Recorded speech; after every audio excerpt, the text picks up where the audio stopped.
Students, now I am going to discuss the structure of mature anther and pollen grain. First, we shall see the structure of mature anther.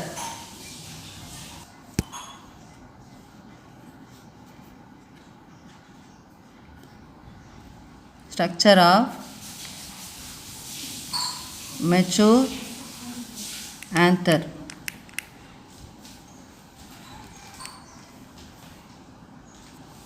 There are three main parts are there in the anther.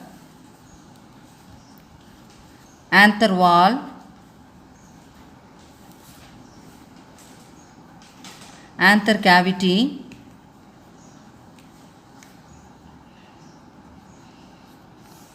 and connective.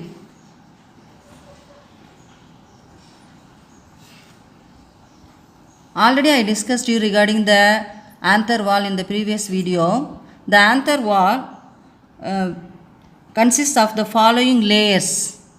Anther wall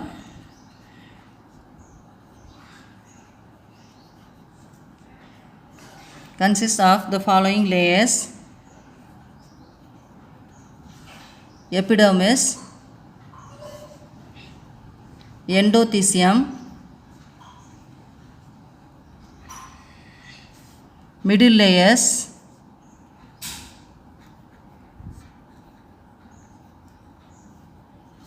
tapetum. Epidermis, endothecium, middle layer and tapetum. The anther wall consists of epidermis, endothecium, middle layers and tapetum. Once again, epidermis, endothecium, middle layers and the tapetum. Epidermis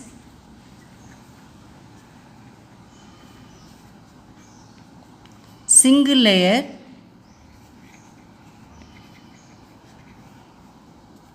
and protects the pollen grain. Protects the pollen grain. The cells of this epidermis undergo repeated anticlinal divisions.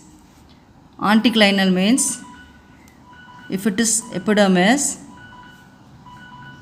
this type of divisions, not this one, this type of anticlinal, so that the number of cells will be increased to cover the entire anther.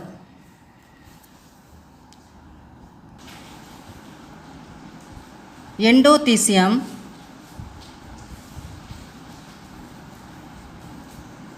generally single layer and radially elongated. Radially elongated means if it is epidermis,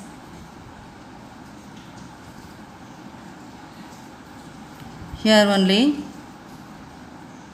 the endothecium, this radially from here to here,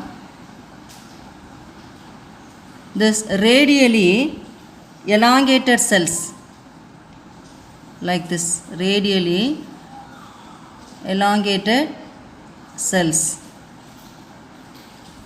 found below the epidermis. The inner tangential wall develops bands of cellulose. Here it is developing bands of cellulose. Sometimes this radial walls also develop the cellulose, and it is also in some plants it may be filled with lignin also. It is lignified.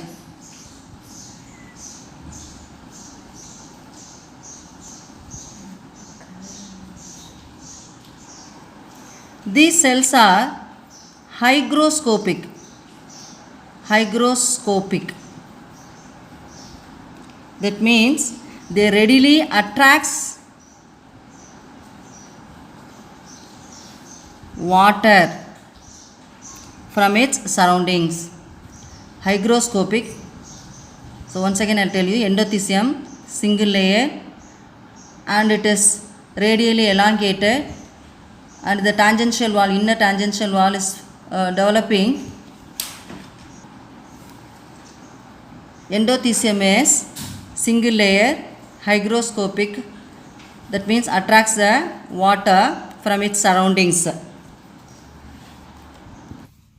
The cells along the junction of two sporangia of an anther lobe lack this thickening. The thickening here is absent. This region is called stomium. This region is called stomium. This region, along with the hygroscopic nature of endothecium, this endothecium, hygroscopic nature of endothecium, helps in the dehiscence of anther at maturity.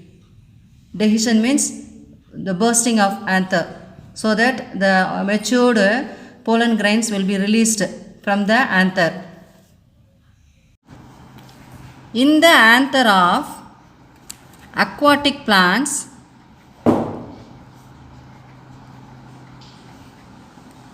saprophytes, cleistogamous flower,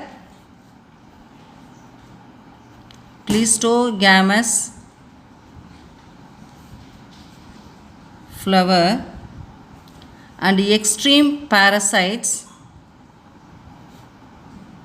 extreme parasitic plants, extreme parasites.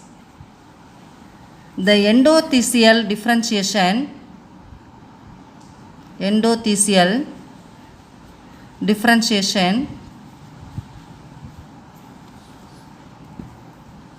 is absent. You know the aquatic plants, saprophytic plants, which get their energy from the dead and decaying matter. Cleistogamous flower, these flowers never open. These flowers never open. And in such flowers, only self-pollination occurs within the bud. Within the bud. Cleistogamous flowers means they never open. In such flowers, only self-pollination occurs within the bud. Extreme parasites, unable to produce their own food because they lack chlorophyll.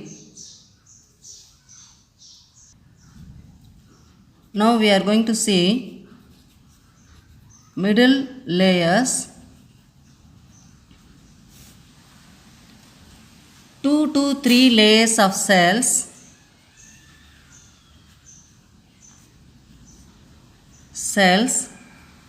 Below endothecium form middle layers.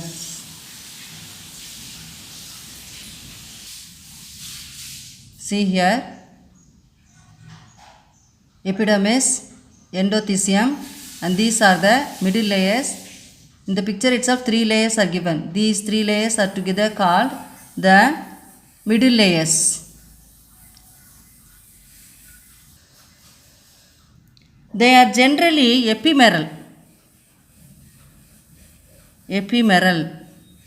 That means only they can survive for a short period. That is, lasting for a very short period.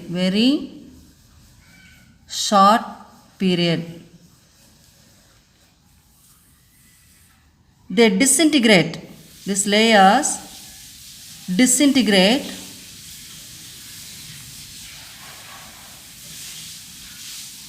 or get crushed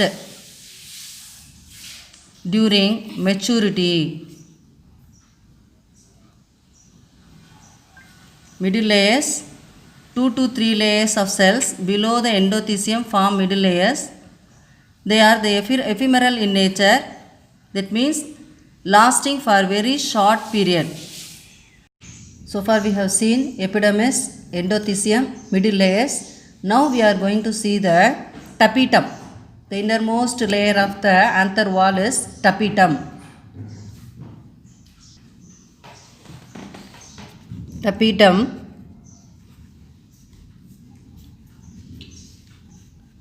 innermost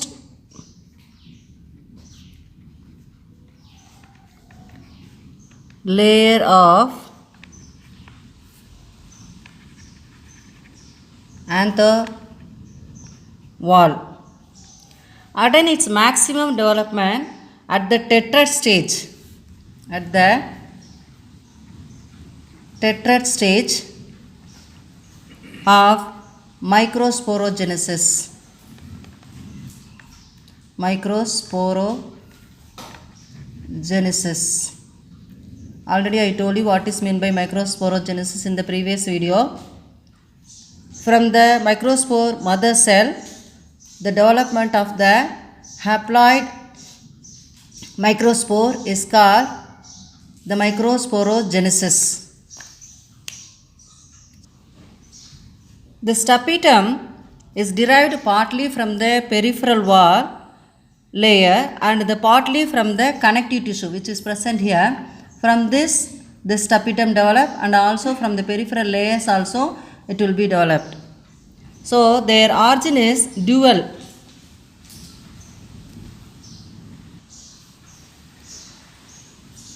The tapetum is partly developed from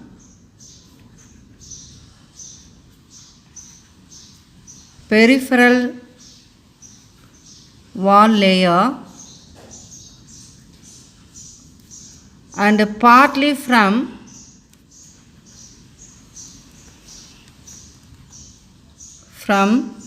the connective tissue.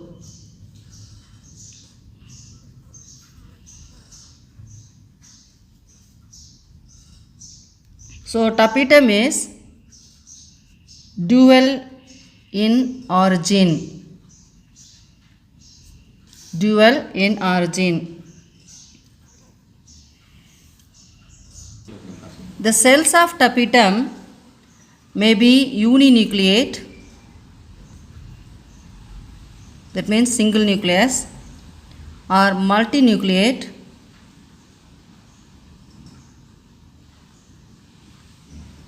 many nuclei may be present, or may be polyploid.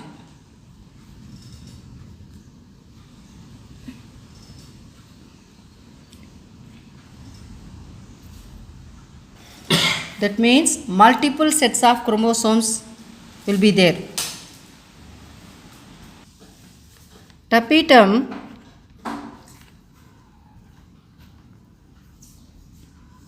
nourishes, gives the nutrition, nourishes the sporogenous tissue,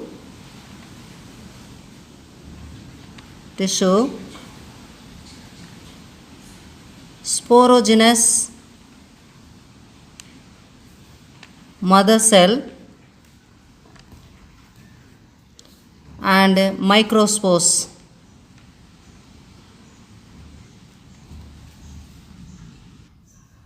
First function is nourishment to the sporogenous tissue, sporogenous mother cell and the microspore, and it also contributes sporopollenin,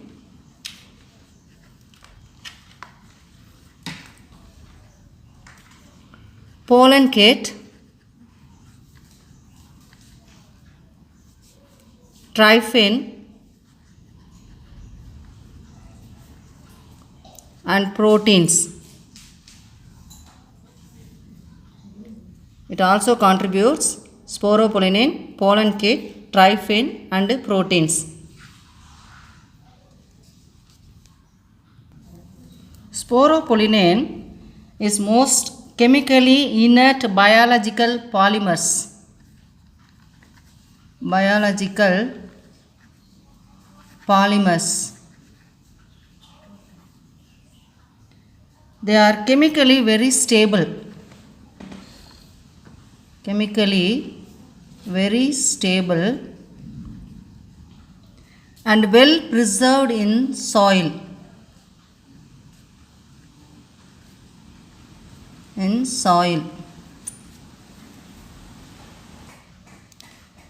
Tapetum contributes sporopollenin to the anther wall through ubisque bodies. The sporopollenin is given to the anther wall through ubisque bodies. Ubisque bodies nothing but that granules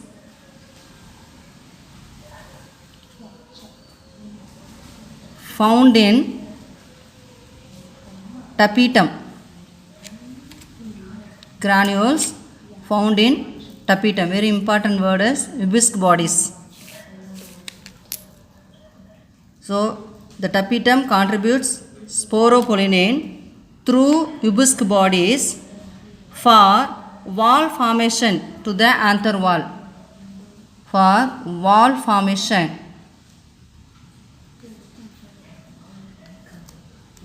to the anther.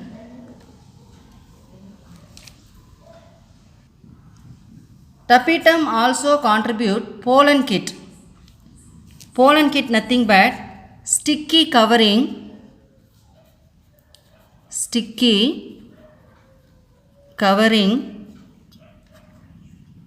found on the surface of pollen grains.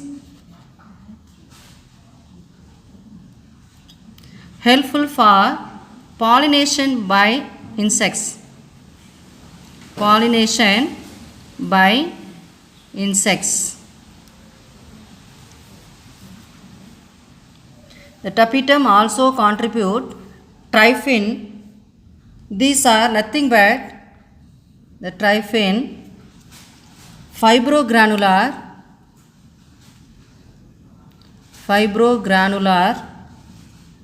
and lipidic, proteinaceous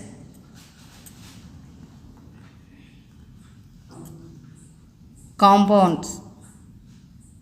Proteinaceous component. This tryphin seems to be restricted only in Brassicaceae family, that is Brassicaceae mustard. Proteins responsible for rejection reaction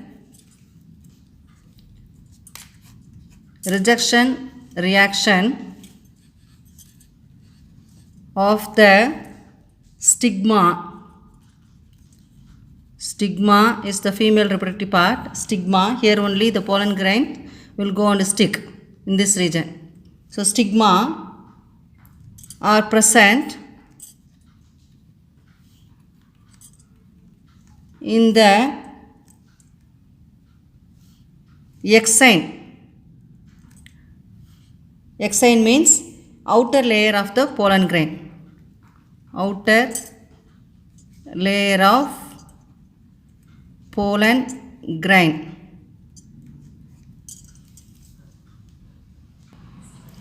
Once again I will explain you the functions of tapetum. It nourishes the sporogenous tissue, sporogenous mother cell, microspores, and it also contributes sporopollenin, pollen kit, tryphin and proteins. There are two types of tapetum. One is secretory tapetum and another one is invasive tapetum. The secretory tapetum retains original position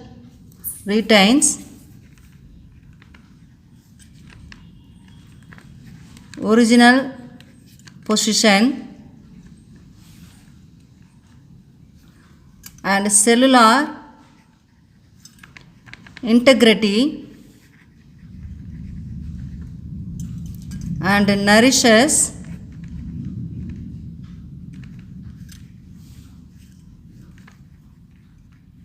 microspores. The invasive tapetum lose their inner tangential wall, tangential and radial walls, and protoplasm of all the tapetal cells coalesces, that means form a mass, and form periplasmodium. In invasive tapetum,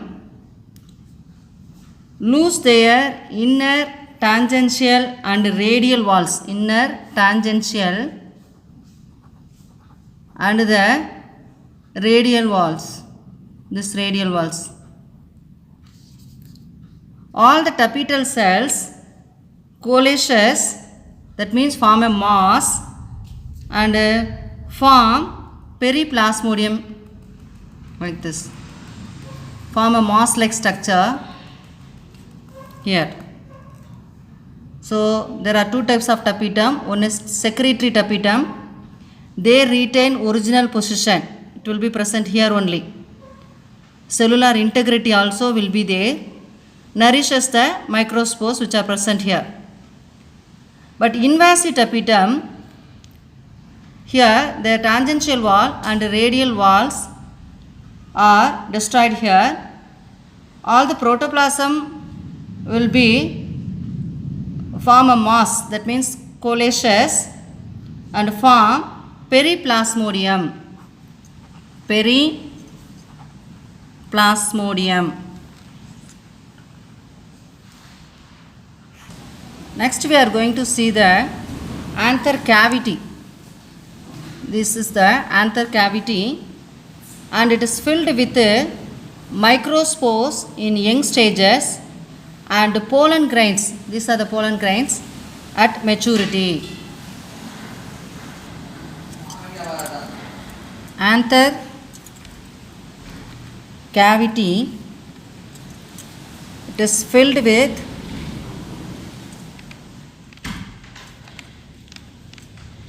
microspores in young stages.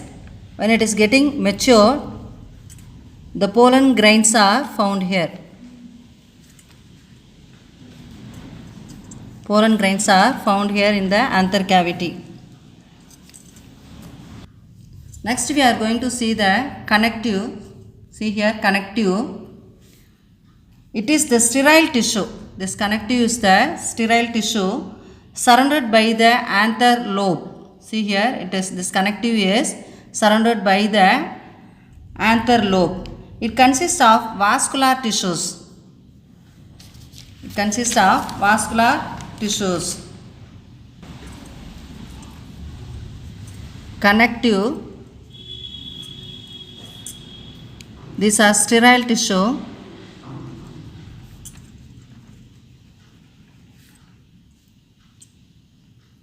Surrounding the anther lobe, and it possesses vascular tissues.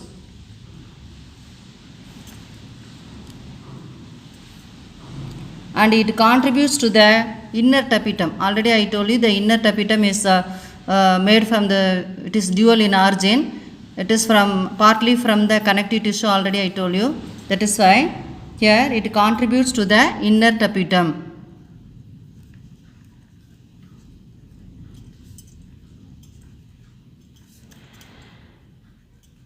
Inner tapetum.